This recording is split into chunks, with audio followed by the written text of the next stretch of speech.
Hi friends, don't forget to subscribe to my channel and like your video. Thank you all. How good is the 2023 Honda Civic Type R? Along with enthusiasts on a budget, and or the ones savvy enough to understand you don't need to spend six figures to buy yourself high dynamic limits, we've waited impatiently to find out since Honda first revealed specifics about the car. Just days ago, the company finally, and almost cruelly, offered us a quick experience behind the wheel. If a handful of laps around a medium-speed road course is an accurate representation of its character, we're now more eager to have an unrestricted go in its latest sport compact. If you know about performance cars, you know the R badge has designated Honda's most extreme models for 31 years. The previous Civic Type R earned universal praise within MotorTrend ranks, from its punchy, especially in the midrange, engine, sublime chassis tuning, and daily usability. Consider the fact that when we named it a finalist for our 2018 Car of the Year award, our judges said things like, "It's unlike any front-drive car I've ever driven. It's unlike any hot hatch I've ever driven." This car will be remembered for a very long time as the pinnacle of front-wheel drive performance. This is the most impressive new Honda I've driven since the original NSX. The chassis displays superb balance and composure, feeling planted and connected at all times, with ride quality that seems impossibly compliant for a car rolling on such fat, low-profile performance tires. It's the best front-drive chassis in the world, period. The 2023 Civic Type R has a lot to live up to, then. This shouldn't be a problem on paper. Its 2.0-liter turbo four-cylinder is gutsier, with 315 horsepower, 9 more than before, and 310 pounds-to-foot of torque, an extra 15. Remember when 100 horsepower per liter was the holy grail of specific output?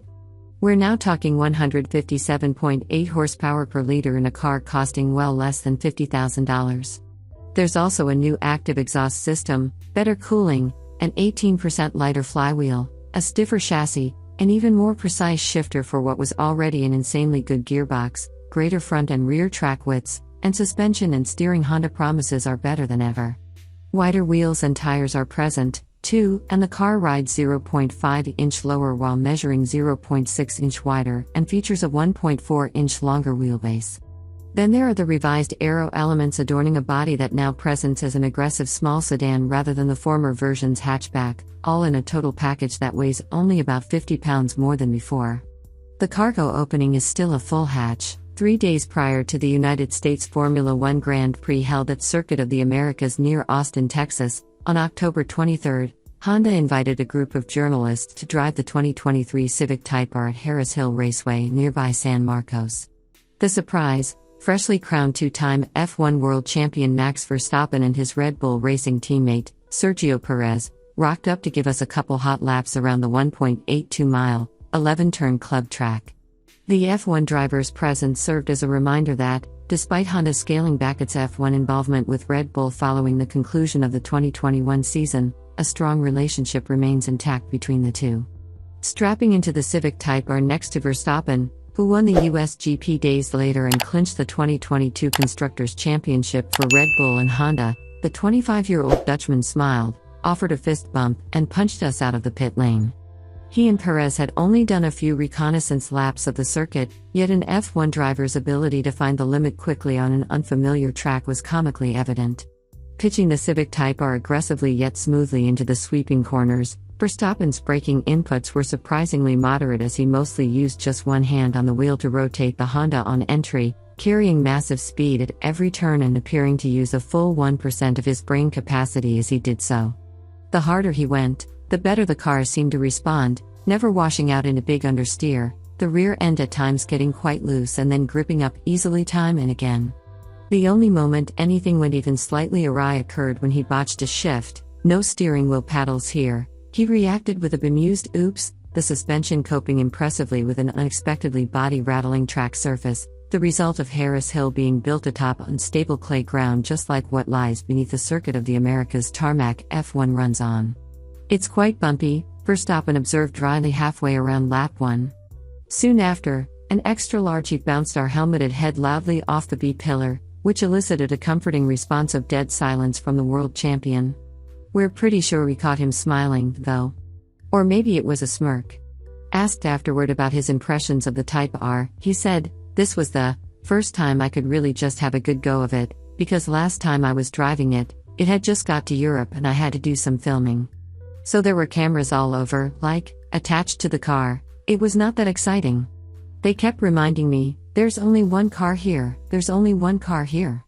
I was like, okay. Indeed, and in typical race driver style, one of the first things he observed to a Honda rep after climbing from the Civic Type R following his initial laps was, "Oh good, you brought spares." He continued with a laugh, "Yeah, I mean you never know, right? It's been really fun to drive.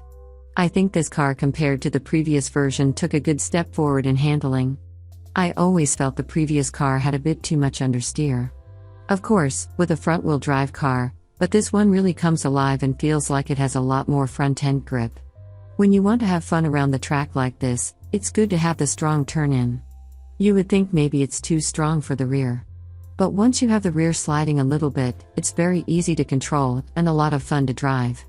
It was a telling analysis because, as we noted earlier, we've always found the outgoing Type R to be a stunning handler. Sure, it will understeer just like virtually any production car, but it's never been a fun-killing chassis trait. We kept this in mind as we hopped into the driver's seat.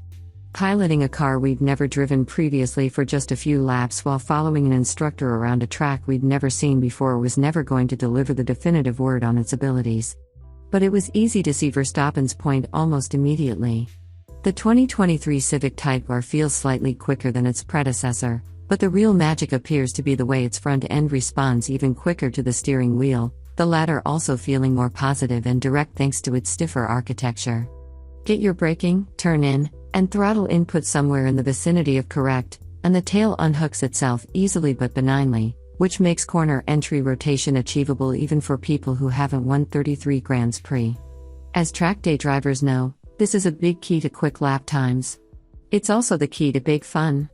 From what we felt during this brief drive, the 2023 Honda Civic Type R seems likely to, once we soon get our hands on it for a proper full evaluation, prove itself better across the board than its already stunning forebear. That might not be as obviously historic as winning multiple world championships as Verstappen, Red Bull, and Honda have done, but it would make this Type R something to remember for years to come, too.